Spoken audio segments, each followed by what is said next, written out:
same thing can be applied with most blockchain technologies. While, you know, they're awesome in the sense that they add a lot of value and it's like, you know, this huge future focus, fundamentally they don't tackle there's no ease of use for people. And if the product itself does not focus on being usable and have that said ease of use, then you can have a fantastic use case and you can have essentially a market which doesn't exist yet, but once it does, you're great. But can you survive until that market exists? Can you survive until adoption either had two things happen? One, people will become so well versed with how to interact with the blockchain world that, you know, logging into things like MetaMask and ultimately using digital wallets is easy, seamless, or someone else creates a solution. That's a great business idea. If you can turn around and create a solution, which is like a key for your door or a key for your car, where, you know, someone just plugs it into your computer. Hey, that's it. You're in the world of, like, you know, you're in the blockchain space. You're interacting with it. I know there's things like parity, but they fundamentally suffer from the same user problems. But that's it. So basically, you're saying is the ease of use just isn't there yet, and you also have reservation as to whether or not cryptocurrencies could replace fiat. Paulo, you're from Genesis Mining. Obviously, it's a mining company. It's very focused on crypto. Do you think cryptocurrencies will one day be, say, deployed at the national government level? Or is it forever going to be the geeks currency, so to speak? Well, I believe it's getting more and more mainstream, but however, it never will replace the fiat currency. I believe in near future we will see central banks have like a cryptocurrency as reserve of value. And yeah, I believe that's really exciting. That's why people are excited about blockchain, because there is huge implications. Like cryptocurrency is just one of these applications. And we see people in countries, really poor countries, using Bitcoin as a store of value. There's a huge application. It's changed a lot of lives of people. So there is this hype around the blockchain, around cryptocurrency, but it's changing lives, and this is important. This is the key point. Yes, sorry. Just to jump in on that, I mean, you know, totally agree. I don't think a supplementary way of using the cryptocurrencies, and I think a really key point what you said is that, you know, cryptocurrency is just one application of blockchain, again, which is the underlying technology, and that horizon of how we can utilize that is, you know, I don't think really anyone's really grasped how broad that horizon is. I think an important thing that we hold to light, and I think people from a kind of more traditional financial capital markets standpoint, when looking at something like cryptocurrencies, need to remain cognizant of, is that where we are with the market right now and the market capitalization, the reality is it is a rounding error when it comes to traditional capital markets. You know, a BlackRock of these worlds, you know, they have decimal places which, you know, just eat out the whole market cap of what is cryptocurrencies. So while we're in this transition period, we're almost, and a lot of what we're doing at BlockEx, we always try and market ourselves is that bridge between the old world financial markets and the new. Now, you know, we want to try and even up this seesaw by getting some of that traditional capital flow into cryptocurrencies, into other blockchain-based digital assets. But, you know, that's not going to happen overnight, and no one's got that crystal ball to say exactly what the sphere is going to look like, you know, in 5-10 years' time. So I was hoping Vitaliy would violently disagree with all of you, because usually panels aren't so I'm actually agree, and to be honest, I also agree about skepticism regarding the crypto replacing the fiat currencies on one side, but on the other side, think about the regions in the world where the fiat currencies is actually a mess and actually a trouble. Think about the places in the world where there is no Visa card, where you can just go to Tesco and buy like 5p bag in a matter of half a second. I think like the blockchain actually provides the great value for those regions, for the regions where there's an unbanked population, where there are underserved population. So rather than thinking about how the blockchain or a new decentralized bank can replace Barclays, we rather should think about how the blockchain and crypto would provide the benefits for underserved population. Yeah, that makes a lot of sense. What I'm hearing from all of you is that essentially cryptocurrency is either, I think you called it an application, Cassius calls it a byproduct of blockchain technology because of the incentivization layer, and, you know, for example, Ether being necessary to the Ethereum network and so on and so forth. I talked to a lot of people, and to this day, 2018, even though Bitcoin is almost 10 years old, they still don't understand that it's possible to build applications on the blockchain. They didn't even know. They thought, oh, I thought it's for this, drug markets or something like that. It's this stuff that you've heard 5 to 6 years ago. It's just nonsensical to a certain extent. And I feel there's a huge need for education. Another thing that people seem to really struggle with is security and understand security about blockchain. So they say things like Bitcoin got hacked because MTGOX got hacked.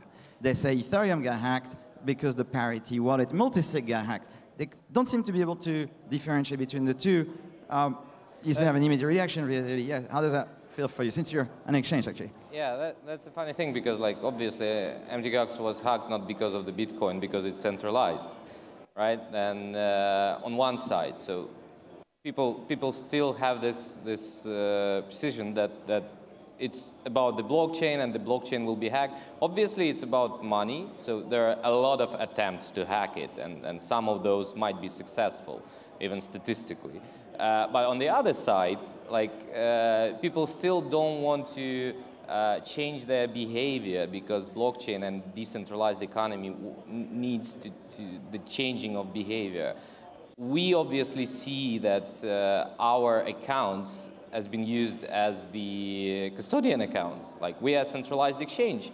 People trade, some of them are hodlers, and they just choose to keep their crypto on the exchange rather than to transfer it to decentralized wallet.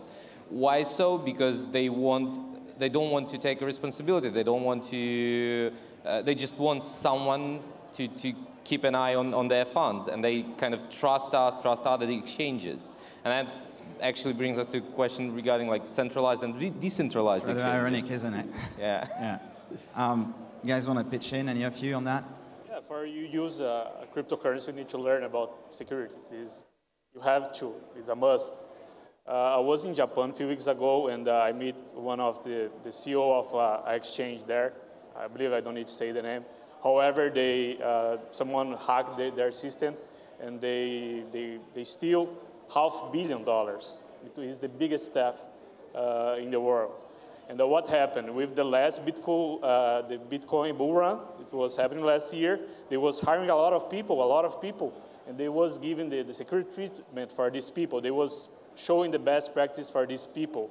So one of the people who was just hired, some hacker entered his computer, entering in the network of the exchange, and the work's done. So yeah, so you need to learn security for participating in this world. It's a must do. Yeah, I think it opens up the door in terms of security and the definition of what we mean by security. I mean, there's security of the algorithm itself. If we take something like Bitcoin, the security of SHA-256. You then have some of the smaller chains and the attack that someone could, by a majority mining attack on that exchange. But then we have this kind of new sense of security in the more traditional sense, which is how safe is my money, which is really what it boils down to. If we take a very traditional example, if I was putting fiat into my bank account, my vector of attack could be that on my way to the bank account, someone could come hit me over the back of the head and steal my money. That now is being eradicated by the utilization of cryptocurrencies, but it now means that Vitaliy could do a phishing attack on my PC and somehow get between myself and my wallet, and there it goes. I mean, this is going to sound horrible, but unfortunately it has happened. Couldn't they kidnap you, and instead of hitting your wallet, they hit you, and until you spit out the keys? So yeah, obviously, I mean, this kind of we're seeing, unfortunately, more and more cases of this where CEOs. Looking at people are being targeted. Sorry, guys. Yeah, CEOs, or if it's vulnerable to people who have, and the vector attack there is not the technology, it's the fact that when someone's holding a gun to your head, saying, the pin to your Trezor or your life, I know which way I'm going to go. So, yeah. Absolutely. There were a lot of puzzled look in the audience when you mentioned things like SHA-256 and so on. We're going back to this question of usability, the fact that, like you quite accurately said, people trust the centralized exchange more than they trust the decentralized currency to hold the said decentralized currency, which I find that fascinating. Maybe Ed or Cass, and you guys want to pitch on that?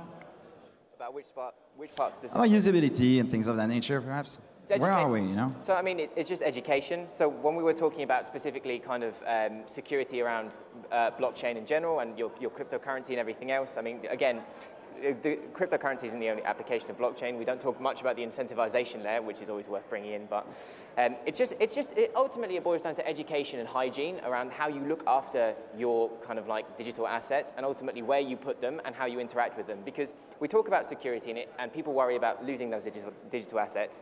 But in the same way that you can log into your email right now and someone from Nigeria is saying, hey, I'm ready to make you a millionaire, send me £100 and I can write the check. You know, even Barclays, you log into Barclays today and Barclays are saying, beware of these scams. So it's been 20 years since the inception of like, you know, the internet in its entirety, and suddenly we turn around and we go, well, we're still falling for the same things 20 years on.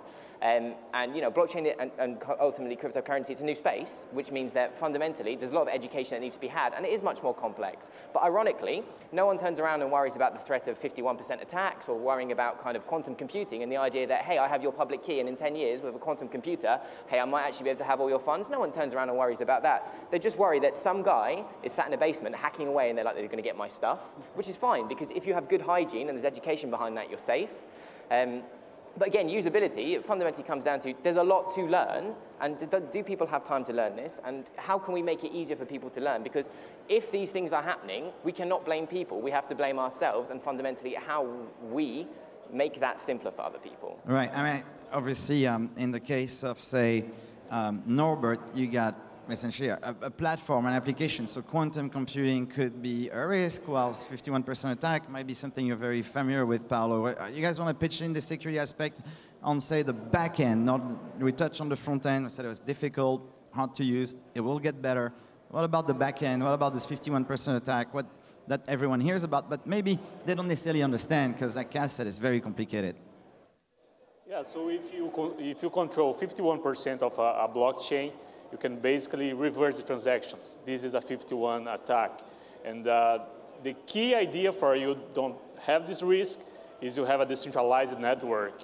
And how you have a decentralized network is you have the right rewards for the right players. So as in the Bitcoin network, you have many different players in almost every country in the world that are mining. So you have a really decentralized network, and this makes it really hard for have a 51% attack.